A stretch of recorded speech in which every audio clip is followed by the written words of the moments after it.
Vamos a estar leyendo completo una vez más este Salmo, Salmo 139. Les invito a los que pueden hacerlo, ponerse de pie para la lectura. Dice así, libro de los Salmos, Salmo 139, al músico principal, Salmo de David. Oh Jehová, tú me has examinado y conocido, tú has conocido mi sentarme y mi levantarme. Has entendido desde lejos mis pensamientos. Has escudriñado mi andar y mi reposo, y todos mis caminos te son conocidos. Pues aún no está la palabra en mi lengua, he aquí, oh Jehová, tú la sabes toda. Detrás y delante me rodeaste, sobre mí pusiste tu mano.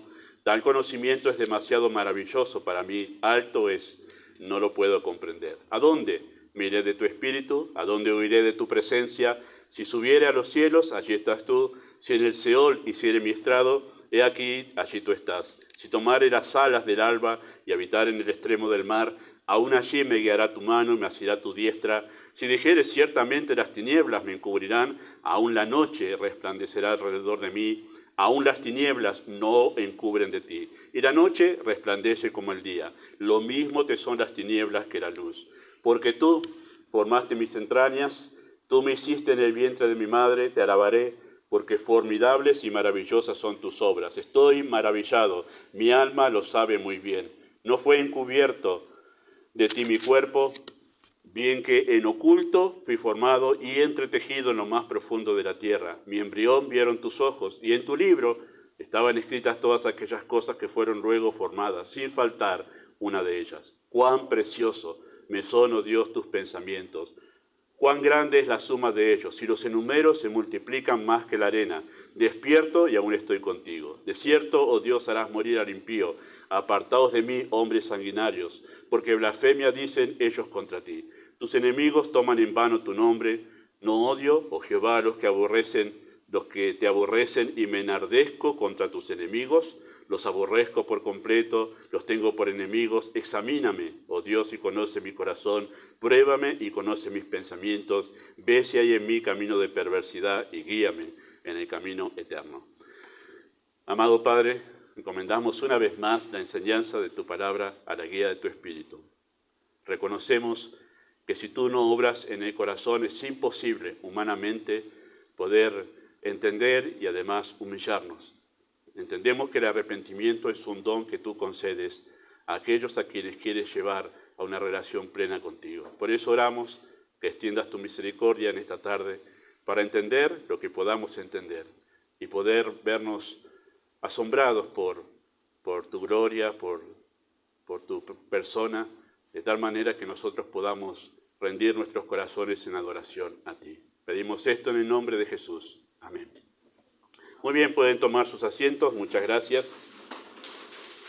Antes de pasar al estudio en sí, vamos a hacer algo diferente, un poquitito diferente nomás, para tener en cuenta para entender algo de lo que dice el texto en realidad, de lo que dice esta doctrina, ¿sí? Si bien no hay manera de que podamos humanamente explicar esto que vamos a enseñar hoy, pero hacemos el intento humano para acercarnos. Ustedes tienen allí, en la primera imagen aquí, lo que es nuestro. Se ve bien entonces, muy bien, porque a veces acá la proyección no es lo mismo que cuando la vemos en la computadora. Pero es nuestro planeta Tierra, ¿sí? Donde nosotros habitamos. Si quisiéramos nosotros señalar ahí dónde estamos nosotros, es como un puntito, ¿no? Ahí en medio de todo ese círculo que tenemos, esa esfera. Ese es nuestro planeta, que está justamente dentro de lo que nosotros conocemos como nuestro sistema solar. Nuestro sistema solar, que tenemos el Sol, que es una estrella, ¿sí? Y en torno a esa estrella están los planetas que nosotros conocemos. Ahí ese puntito que está ahí, que no lo van a llegar a ver desde allá seguramente, pero es nuestro planeta Tierra, por eso le puse la Tierra ahí como señalando, ¿sí? En ese sistema solar está nuestro hogar, podríamos decir nosotros, ¿sí? Dentro de ese sistema solar. En la Biblia hay un montón de imágenes accesibles a todos nosotros, porque todos tenemos la mayoría un celular. Entrando a YouTube hay un montón de videos que muestran la comparación entre la Tierra y el Sol, poniéndola una al lado de la otra es inmenso. Y además poniendo el Sol al lado de las demás estrellas que hay en nuestra galaxia, ¿sí? Que el Sol queda como un puntito al lado de la estrella más grande que hay en nuestra galaxia, ¿sí? Es tremendo lo que hay en el universo. Pero ese sistema solar justamente no es lo único que hay en el universo, sino que nuestro sistema solar forma parte de lo que conocemos como una galaxia. ¿Sí? Una galaxia vendría a ser, bueno, nuestro sistema solar vendría a ser como Buenos Aires y la galaxia vendría a ser como nuestro continente americano. No sé si la comparación está bien, pero lo que quiere decir es, esa galaxia está dentro de otro sistema más grande que se conoce como una galaxia. ¿Sí? Ahí es un puntito muy chiquitito también. Nuestro sistema solar no está en el centro de la galaxia, sino está en un extremo de la galaxia. ¿Sí? Y desde un extremo de la galaxia hasta el otro, bueno, esa galaxia está compuesta por todos millones, algo así como dicen los estudiosos en astronomía, 200.000 millones de estrellas. ¿Sí? A ese 200.000 hay que agregarle 6 ceros ahí. No se los puse para no confundirlos, pero son 200.000 millones de estrellas que hay dentro de acá. Esos 200.000 millones de estrellas son otros sistemas solares que están rodeados por otros planetas. Bueno, eso hay solamente en nuestro barrio, podemos decirlo así. ¿Sí? Y dicen que desde un extremo hasta el otro de nuestra galaxia, para poder llegar, para imaginar más o menos, si podemos imaginar la distancia que hay 100.000 años luz. ¿Cómo se mide 100.000 años luz? Bueno, hay que tener un vehículo espacial que pueda moverse a través del espacio a la velocidad de la luz. ¿Cuánto es la velocidad de la luz? 300.000 kilómetros por segundo. O sea, en un segundo la luz hace 300.000 kilómetros. Hay que tener, inimaginable, ¿no? Bueno, hay que tener una nave espacial que pueda mantener esa velocidad de 300.000 kilómetros por segundo para en 100.000 años poder llegar de un extremo al otro de nuestra galaxia. Bueno, así de grande es nuestra galaxia, ¿sí? Y además no hay vehículo que pueda hacer eso. Hasta ahora no se ha inventado un vehículo que pueda hacer eso por un montón de cuestiones científicas. Todo lo que vemos en las películas que me gustaría que sea real, no se puede hacer ese viaje en el espacio, porque incluso la pared de la nave que se tendría que construir para que pueda soportar lo que es un viaje en el espacio es como de 3 metros de ancho la pared, de cierto material tendría que ser. Bueno, cosas que los científicos comprenden muy bien. Hasta hace no muchos años en realidad se pensaba que todo esto era el espacio, nuestra galaxia. Hasta que, si no me equivoco, de década del 90 o fines de los 80, se mandó al espacio un telescopio, que hasta ahora, hasta el día de hoy, sigue mandando imágenes y fotos del espacio, todavía está navegando por ahí. Pero se mandó un telescopio y se descubrieron otras cosas, que en realidad esta galaxia no es la única galaxia en el espacio, sino que hay un conjunto de galaxias en el espacio.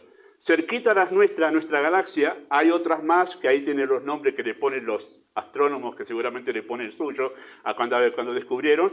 El telescopio empezó a sacar fotos del espacio y se dieron cuenta, che, no es nuestra galaxia la única, sino que hay otras galaxias alrededor. O sea, hay otras galaxias donde hay otros millones y millones de estrellas en cada galaxia.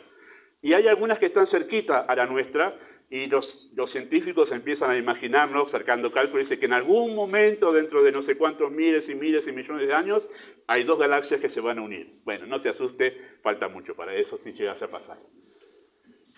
Pero aún sacando fotos y yéndose un poco más lejos el telescopio, se dio cuenta que no son solamente galaxias cerquitas a la nuestra, sino que lo que se conoce como el espacio está lleno de galaxias. Dice que no se puede contar la cantidad de galaxias que hay y cada una con sus millones y millones de estrellas. Bueno, hasta ahora, lo que se conoce hasta ahora del espacio, se dice que el espacio llega a ser como un círculo en realidad. ¿Cómo miden esto? Bueno, ellos miden por la luz que van mandando las estrellas, ¿sí? Así se miden. La distancia donde están los astros y además cómo van sondeando el espacio de los científicos. Y parece que da este dibujo hasta donde se puede observar. ¿Qué hay después de esa frontera, de donde ya hasta ahora no se observa? No se sabe. Pero lo que sí dicen los científicos es que sigue más allá el espacio. No se sabe qué hay todavía porque todavía no se puede sondear. No se conoce allí. Todos esos puntitos que se llegan a ver, si usted lo tiene en Google, después lo busca, se ve mejor, pero todos esos puntitos son galaxias, galaxias y galaxias y millones de galaxias con sus millones y millones de estrellas, ¿sí? Si uno quisiera hacer un viaje con ese mismo vehículo que acabo de mencionar y atravesar todo ese universo visible hasta ahora, bueno, tardaríamos 93.000 millones de años luz. Bueno, nadie va a vivir 93.000 millones de años luz, así que es un viaje imposible para cualquiera de nosotros. Poder durar 90, a menos que, como en las películas, uno entre en sueño y te despierte cuando termina el viaje. Pero esa es la dimensión. Bueno, no hay manera, ¿verdad?, de poder imaginar cuán grande es el universo que Dios creó, ¿sí? Eso es, me acuerdo del pasaje de Isaías 42, donde dice que Dios controla toda esa magnitud de estrellas porque todos están funcionando siguiendo una órbita, un recorrido que no se salen de ahí. Todo eso. Bueno, ahí muestra cómo Dios gobierna su universo como un pastor cuida de las ovejas. Con esa sencillez Dios cuida del universo, con esa capacidad y ese poder. O sea, no es nada para Dios mantener en orden todo ese poderío, porque cada estrella es poder que está allí, tiene poder emanando las estrellas. Bueno, todo eso Dios lo controla como si un pastor le dijese a las ovejas, vengan a comer aquí esta mañana. Así controla Dios. Bueno, eso es importante tener en mente para lo que vamos a ver en esta tarde. Seguimos con nuestro estudio de la persona de Dios, ¿sí? Y al estudiar la persona de Dios estamos respondiendo a la pregunta, ¿cómo es Dios? ¿Cómo es Dios? ¿Sí? Este estudio comprende su carácter y sus atributos. Ya hemos hablado de su carácter y estamos hablando de los atributos de Dios, ¿sí? Los atributos de Dios son su omnipotencia, su omnisciencia y su omnipresencia, ¿sí? Ya hemos hablado de esas dos primeras, omnipotencia, omnisciencia, y hoy queda hablar de la omnipresencia de Dios. Los atributos de Dios se refieren a sus capacidades y responde a la pregunta, ¿qué puede hacer Dios? Y ahí nosotros entendemos todo de lo que Dios es capaz al entender sus atributos, ¿sí? Hoy vamos a hablar de la omnipresencia de Dios y eso está a partir en el Salmo 139, a partir del versículo 7, ¿a dónde me iré de tu espíritu? ¿A dónde huiré de tu presencia? Si subiere en los cielos, allí tú estás. Si en el Seol hiciere mi estrado, allí tú estás. Si tomare las alas del alba. Me gusta esa expresión de David. ¿Cuáles son las alas del alba? ¿Cuáles son las alas del alba? ¿Qué es lo primero que aparece cuando viene el alba? Los rayos de luz. Dice, si yo pudiese moverme a esa velocidad que se mueve la luz cuando amanece, a 300.000 kilómetros por segundo, tratando de huir de ti, no hay manera de que yo me escape. Esa es la idea, la analogía. Si tuviese esas alas que me moviesen a mí a 300.000 kilómetros por segundo para escaparme de ti, no es posible. Allí tú estás igual. No hay manera de escaparse de Dios. Esa es la idea, ¿sí? Versículo 11, si dijere ciertamente las tinieblas me encubrirán, aún la noche resplandece alrededor de mí. Bueno, todas figuras que utiliza David y situaciones que utiliza para decir no hay manera de escaparse de la presencia de Dios, ¿sí? Esta omnipresencia es la capacidad de estar en todo lugar al mismo tiempo. Eso sabemos nosotros cuando hablamos de omnipresencia, ¿sí? Omni es todo y presencia es la presencia de la persona, ¿sí? Eso es. Puede estar en todo lugar al mismo tiempo. Dios. Esta es la definición de omnipresencia. Dios, en la totalidad de su esencia, sin difusión o expansión, penetra y llena todo el universo en todas sus partes, ¿sí? O sea, no es que Dios es tan grande, tan grande, tan grande, es la manera que imaginamos la omnipresencia. No es tan grande que Él llena todo. Entonces, en esta parte está su mano, en esta parte está su otra mano. No. En toda su esencia, Él está en toda su plenitud, Él está en todo lugar, ¿sí? Eso es la definición de omnipresencia, ¿sí? Esta capacidad de Dios de ser omnipresente señala su infinitud y su inmensidad. Son dos palabras que solemos usar en canciones, ¿no? Me acordaba mientras preparaba esto de que cantamos el número 23, el himno, la semana pasada. Su amor infinito, ¿qué lengua dirá? Ahí está utilizando justamente la omnipresencia de Dios para hablar de su amor. Nunca lo relacionamos nosotros, amor y omnipresencia, pero la Biblia sí lo relaciona. La extensión de su amor está relacionado con su omnipresencia, su amor infinito. ¡Qué lengua! Me encanta ese cántico por la doctrina dicha en manera de poesía, ¿no? Así que infinito significa que no tiene fin y la palabra inmenso justamente es algo que no se puede medir. Así es el tamaño de Dios hablando humanamente, ¿sí? Así que la dimensión de la persona de Dios no tiene fin y por ello no se puede medir. Así que hablar de la omnipresencia de Dios es como hacemos un esfuerzo humano para explicar esto porque está en la Escritura, lo creemos, pero humanamente es imposible realmente llegar a tener eso en la mente de qué inmenso es nuestro Dios. No se puede medir porque no tiene fin, ¿sí?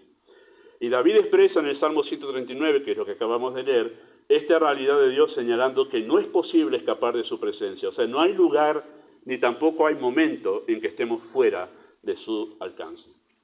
La expresión que utiliza la Biblia para hablar de la omnipresencia de Dios, esta es la que más me gusta a mí porque lo entiendo mejor yo, ¿sí? Es que Él lo llena todo con su presencia. Esa es la expresión que a mí me parece más cercana a nuestro entendimiento humano. Él lo llena todo con su presencia. O sea, no hay lugar en el universo material, ni tampoco en el mundo espiritual, en el que no esté Dios presente. Ni siquiera viajando a la velocidad de la luz, atravesando el espacio, uno puede quedar fuera de su alcance, como dijo David recién, tomando las alas del alba, ¿no? Pero lo primero que tenemos que señalar ahí son dos cosas nomás. En realidad, lo primero es que al ser omnipresente Dios, Él no está limitado por el espacio. Hay dos factores que nosotros nos movemos como humanos, es tiempo y espacio, ¿sí? Esas dos cosas son donde nosotros llevamos adelante nuestra vida como humanos, tiempo y espacio, y las dos van de la mano. Tanto el tiempo y el espacio están relacionados de manera íntima, tanto que no lo podemos separar. Los científicos, como el caso de Einstein, para poder sacar conclusiones en cuanto al espacio tienen que usar el tiempo, y para sacar conclusiones del tiempo tienen que usar el espacio. No hay manera de separar una cosa de la otra porque se relacionan entre sí. Dios no está limitado por el espacio. Dios está en todo lugar, no se traslada a todo lugar a una velocidad inimaginable, ¿no? Como diciendo, Dios ahora enseguida supo que había una necesidad y a su velocidad inimaginable Él va enseguida. No, Él no va a ningún lado. Él está en todo lugar en este mismo momento, no se traslada a Dios. Dios está en todo lugar, Él lo llena todo. No necesita trasladarse, todo está ante sus ojos, dice la Escritura, ¿sí? No necesita trasladarse, Él habita completamente su creación, ¿sí? No hay lugar en todo el universo donde usted pueda estar más cerca de Dios de lo que se encuentra en este mismo instante. Él está tan cerca de una persona que se encuentra en la China como lo está ahora entre nosotros mismos aquí, ¿sí? Recuerdo que había una propaganda de un parque para hacer picnic, esto es año 80 más o menos, año 90 por allí. Había una propaganda como este parque, vengan las iglesias evangélicas para hacer picnic acá, y la propaganda decía, el lugar donde la presencia de Dios se siente más. ¿No? Como diciendo, acá Dios está más. Bueno, mucha gente ha creído, no voy a la iglesia porque hay la presencia de Dios. Mire, la presencia de Dios aquí, en medio de la congregación, es la misma que cuando usted está en su casa, en la soledad de su cuarto, durmiendo. Es la misma presencia de Dios. En toda su plenitud, Él lo llena todo, en todo lugar. No hay lugar, ni siquiera en el fondo del océano, que la presencia de Dios no esté. Es más, la presencia de Dios también está en el infierno y estará en el infierno por siempre. ¿Usted estará ahí? Sí, Él lo llena todo. Incluso la presencia de Dios está, pero no se manifiesta en su bondad, sino en su ira en el infierno. Pero estará allí por siempre la presencia de Dios, porque no hay manera en que en realidad la presencia de Dios salga de algún lugar por la inmensidad, por lo grande que es Dios, ¿sí? Solemos pensar de la presencia de Dios en términos humanos, ¿sí? Y decimos, aquí se siente más la presencia de Dios, pero no es así, queridos hermanos. Quizá una manera de entender su omnipresencia es desde Hebreos capítulo 4, versículo 13. Dice, no hay cosa creada que no sea manifiesta en su presencia. Antes bien, todas las cosas están desnudas y abiertas a los ojos de aquel a quien tenemos que dar cuenta. Esa es la mejor expresión para mí. Porque imaginar el tamaño es medio difícil porque no es un tamaño en sí, hablando humanamente, sino que su presencia lo llena todo. De tal manera que todo está ante sus ojos. Todo está ante sus ojos. Pensaba en algún ejemplo, humanamente es medio difícil, pero pensaba en esos que crían hormigas, ¿no? Que tienen ese hormiguero ahí en la pecera, y la persona que está ahí, para las hormigas todo eso debe ser como el planeta Tierra, imagino yo, de tan chiquitita que están. Y la persona que lo cuida no tiene que trasladarse, está mirando ahí, tiene perfecta visión de todo lo que sucede en ese hormiguero, trasladándose de aquí para allá todo. No necesita, tiene perfecta visión de todo, aunque es un ejemplo muy, muy chiquitito, Y no alcanza a llenar todo lo que es Dios, pero más o menos esa es la idea. Dios, todas las cosas están ante Él a la vista, ¿sí? La misma idea es la del apóstol Pablo en en Hechos 17, 28, ¿no? En Él vivimos, nos movemos y somos. Y voy a hacer una aclaración. Hay una filosofía, una herejía, mejor dicho, que se llama el panteísmo. ¿Qué es el panteísmo? ¿Alguien sabe? Dios está en todo lugar. Entonces Dios está en esta madera. Esta madera es Dios. Dios está en esa planta es Dios. Bueno, esa es una filosofía errada. Esa es una tergiversación de la omnipresencia de Dios. Dios está en este lugar, pero Dios no es este micrófono. Dios no es esta madera. Cuidado con esa filosofía, se llama panteísmo, ¿sí? Los espiritistas creen en eso, ¿sí? Todo es Dios, vos sos Dios también. Pero Dios es todo, no es así, ¿sí? Tengamos cuidado con eso. Así, para que podamos acercarnos en concreto, al concepto de infinitud e inmensidad, la Biblia utiliza términos que indican dimensión, señalando el tamaño de Dios en relación con el universo, ¿no? Esa es la manera que tiene de expresar la Biblia la inmensidad, la infinitud de Dios, ¿sí? Habla de tamaño, pero Dios no tiene cuerpo, pero para que nosotros más o menos tengamos una idea del concepto, ¿sí?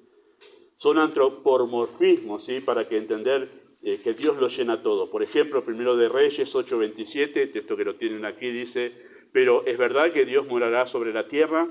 He aquí que los cielos de los cielos, no te pueden contener, cuanto menos esta casa que yo he edificado.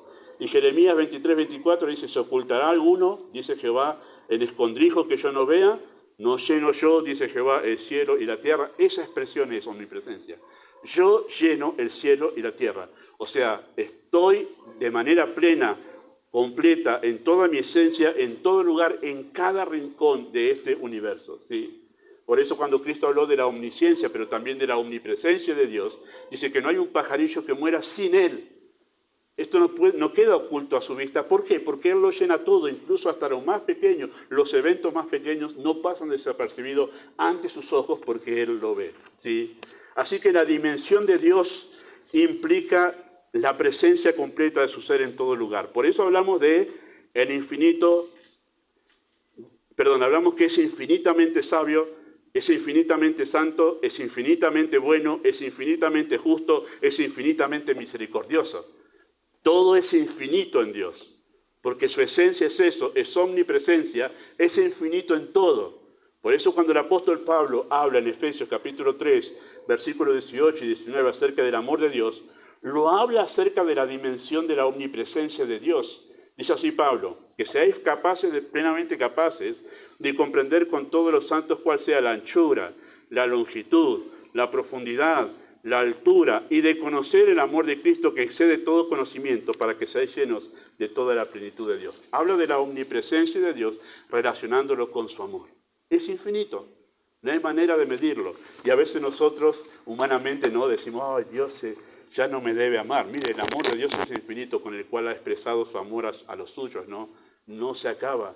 No hay medida que nosotros podamos decir: Dios hoy me ama. No, te ama de una manera inmensa, con amor eterno te ha amado. Otra vez utiliza una expresión que tiene que ver con la omnipresencia de Dios. ¿Por qué? Bueno, porque la omnipresencia no solo tiene que ver con el espacio, sino que la omnipresencia tiene que ver con el tiempo. No solo está en todo lugar físico, en toda su plenitud, sino que Dios se ocupa todo espacio en el tiempo. Esto es más difícil, para mí por lo menos, es más difícil. O sea, Dios no está limitado por el espacio, pero tampoco está limitado por el tiempo. Para Él, todo es un presente constante. Y eso es muy difícil. Se han hecho películas, ¿no?, sobre el tiempo. Uno va y viene en el tiempo, pasado, presente, futuro. Humanamente es imposible volver para atrás. Humanamente imposible adelantarnos a mañana. Pero para Dios no. Y eso ya no entra en la mente. En la mía, por lo menos, me hace pum, me explota la cabeza. Pero Dios no está limitado por el tiempo, o sea, no está limitado por el pasado, presente y futuro. No existe para Él eso. Para Él todo es un presente continuo. Para Él siempre es un presente continuo, ¿sí? Por eso dice el texto en Mateo 22:32, Él es, tiempo presente habla Cristo, el Dios de Abraham, el Dios de Isaac, el Dios de Jacob. No, Dios era el Dios de Abraham, era el Dios de Isaac, es tiempo presente. ¿Sí? Así se habla en la Escritura de Dios. Y por eso Isaías 57:15 dice así: porque así dijo el alto y sublime, el que habita la eternidad. ¿Cómo habita usted la eternidad? Porque la eternidad supuestamente está relacionado con el concepto de tiempo, ¿no? Donde no hay tiempo. Pero Él habita la eternidad. Y ahí hablamos de la omnipresencia de Dios, ¿sí? Cuyo nombre es el Santo. Yo habito la altura y la santidad, ¿sí? Habita lo que conocemos como el pasado, el presente y el futuro. Ese es el concepto de omnipresencia. No solo espacio, sino tiempo. Dios habita pasado, presente y futuro a la misma vez, en el mismo momento. No está limitado por nuestro concepto del tiempo, ¿sí? Por eso Romanos capítulo 4, verso 17 dice: el cual da vida a los muertos y llama a las cosas que no son como si fuesen. Por eso puede hablar de cosas en tiempo presente y de las cosas que no sucedieron. Él puede hablar como que ya sucedieron, porque para Él no hay ni pasado, ni presente, ni futuro. Todo está en un mismo instante, en un mismo momento delante de Él. Si no lo entiende, no se haga problema, yo tampoco. La vida de toda persona está expuesta ante los ojos de Dios desde el principio hasta el fin. Eso es la omnipresencia de Dios en cuanto al tiempo. Nuestra vida no es que Dios la va viendo a medida que transcurre y dice: bueno, vamos a ver qué pasa con Gustavo, con su vida mañana. Mañana diremos cuando salga el sol. No, Dios ya vio mi vida de principio hasta el fin. Por eso inmediatamente que habla de la omnipresencia, David dice: porque tú formaste mis entrañas. No hay nada oculto de mí ante tus ojos. Tú ya sabías de principio hasta el fin cómo iba a ser mi vida, porque para Él lo que yo voy a hacer dentro de un año o el día de mañana ya pasó para Él. Ya sucedió. Porque Él no está limitado como yo para el tiempo, esperar que salga el sol para mañana levantarme y enfrentar el día. No, Él no. Él ya sabe, como dijimos la semana pasada, lo que voy a pensar y hablar mañana. ¿Por qué lo sabe? Porque es omnipresente y no está limitado por el tiempo. Él ya lo vio. Para Él ya sucedió todo eso. Y nosotros a veces hacemos un Dios muy chiquitito, ¿no? Lo imaginamos más pequeño de lo que la Biblia enseña. Esta verdad, queridos hermanos, de la omnipresencia de Dios tiene una doble aplicación. Obviamente que si nosotros pensamos que hacemos cosas y nadie sabe, estamos a los ojos de Dios. El profeta Elías dijo: vengo en nombre de Dios en cuya presencia estoy. Todo el tiempo estoy ante su presencia. Y eso debería ser un llamado de atención a nuestros corazones, que en todo momento Él nos está viendo. Cuando pensamos que nadie está presente ahí, Dios está presente. Y está viendo, Él en toda su plenitud está presente, está viendo lo que nosotros estamos haciendo. Y eso debería ser un llamado de atención. Pero también debería ser una verdad consoladora para nosotros, que no estamos solos. ¿Ha pensado alguna vez? Nadie me ha llamado, estoy solo aquí, nadie se acuerda, pero usted tiene la presencia más sublime que puede tener en esta vida y en la venidera, que es la presencia de Dios al lado suyo en toda su plenitud. Usted no está solo. Y eso es una verdad consoladora para nosotros, de esta realidad de Dios que es incomprensible para la mente humana, su omnipresencia. Por eso Cristo pudo decir: he aquí yo estoy con vosotros todos los días hasta el fin del mundo. ¿Debido a qué? A que Él es omnipresente. Tremendo, ¿no? Muy bien, nos queda una verdad más para hablar acerca de la teología, que es cómo actúa Dios, pero eso lo veremos Dios mediante próxima clase.